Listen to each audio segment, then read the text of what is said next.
ഇനി ഒരു serious question ആണ് ജോർജിന്റെ അടുത്ത്. അല്ല, ശിവേട്ടൻ പണ്ടറ ബുദ്ധിക്കാരനല്ലേ? ഞാൻ ചോദ്യം അങ്ങോട്ട് ചോദിച്ചോട്ടെ. ഈ സന്തോഷ് പണ്ടിനെ വിമർശിച്ചതിനെതിരെ കുറച്ച് ആരോപണങ്ങൾ നേരിടേണ്ടി വന്നു. അയ്യോ, ഓർമ്മിപ്പിക്കല്ലേ പൊന്നെ. സന്തോഷ് പണ്ഡിറ്റിനെ എന്താണ് ആ വിഷയം? അത് അന്നത്തെ ചോരത്തിളപ്പിന് ഇപ്പൊ എന്ത് ചോര തണുത്തു പോയാ? തണുത്ത് മരവിച്ചു എന്ന് പറയുന്നതാവും ശരി. ഒരു ചാനലിൽ നമ്മളൊരു ടോക്ക് ഷോ ആയിരുന്നു. അത് മിമിക്രിക്കാരെല്ലാവരും ഉണ്ടായിരുന്നു ആ ടോക്ക് ഷോയിൽ. അപ്പോ ഞങ്ങളെല്ലാവരും ഹ്യൂമർ ആണല്ലോ, കൗണ്ടറാണ് കാണുവാൻ അടിക്കണത്. ആ കൗണ്ടർ അടിച്ചടിച്ച് വന്നപ്പോ അത് പണ്ഡിറ്റ് അത് വളരെ സീരിയസ് ആയിട്ട് എടുത്തത്. എന്തായിരുന്നു പറഞ്ഞേ? അത് പണ്ഡിറ്റിന്റെ സിനിമയെ പറ്റിയുള്ള ഒരു വിമർശനങ്ങളൊക്കെയായിരുന്നു അവിടെ നടന്നത്. അപ്പൊ ഞാൻ സപ്പോർട്ട് ചെയ്താ സംസാരിച്ചത് പണ്ഡിറ്റിന്റെ. ഷാജി അങ്ങനല്ലല്ലോ പറഞ്ഞത്. ഷാജി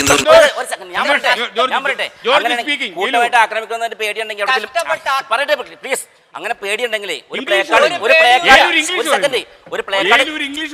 കാർഡ് കയ്യിൽ പിടിക്കുക, എന്നിട്ട് എന്നിൽ ഔഷധ ഗുണമില്ല എന്ന് പൊട്ടി കാണിക്കുക.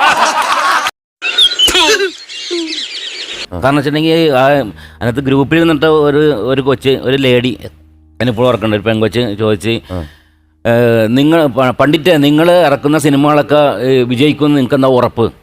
അപ്പോൾ അങ്ങനെ ചോദിച്ചു സന്തോഷ് പണ്ഡിറ്റിനോട് ചോദിച്ചു. അപ്പം ഞാൻ പറഞ്ഞ് അതങ്ങനെ പറയരുത് മോളെ, അങ്ങനെയൊന്നും നമുക്ക് പറയാൻ പറ്റില്ല. എന്താണ് സംഭവിക്കുന്നത് ലോകത്ത്, ഇത് ഈ നിമിഷം എന്ത് സംഭവിക്കും, നാളെ എന്ത് സംഭവിക്കുമെന്ന് നീ അറിയുന്നില്ല എന്ന് പറഞ്ഞേക്കണത്. ഇന്നെന്ത് സംഭവിക്കാൻ നീ അറിയുന്ന, അഹങ്കരിക്കരുതെന്ന് പറഞ്ഞിട്ടുണ്ട്. അതൊക്കെ നമ്മളെ മനസ്സിലുണ്ടാവുമല്ലോ എപ്പോഴും. അങ്ങനെ ഒരു കലാകാരനും അഹങ്കരിക്കാൻ പാടില്ല ശരിക്കും. അപ്പോൾ ആ രീതിയിലൊക്കെ നമ്മൾ സന്തോഷിനെ, പണ്ഡിറ്റിനെ ഞാൻ സപ്പോർട്ട് ചെയ്തിട്ടുണ്ട്. പക്ഷെ അത് നേരെ തിരിഞ്ഞ് സന്തോഷ് മിമിക്രിക്കാരെല്ലാവരും കൂടി പണ്ഡിറ്റിനെ ആക്രമിക്കുന്നു എന്നാക്കി തീർത്തത് ശരിക്കും.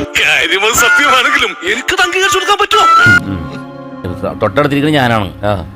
അപ്പൊ ഈ ജോർജിന് പണി കിട്ടി. തൊട്ടടുത്തിരിക്കണവരെ വെച്ചിട്ടാണ് ഏറ്റവും കൂടുതൽ ഫ്രെയിം ഉണ്ടാക്കിയത്. പടം ഏറ്റവും കൂടുതൽ പല പല ആക്ഷൻസും എല്ലാം എടുത്തിട്ട് ട്രോളോട് ട്രോള്, ഭയങ്കര ട്രോളുകളായിരുന്നു.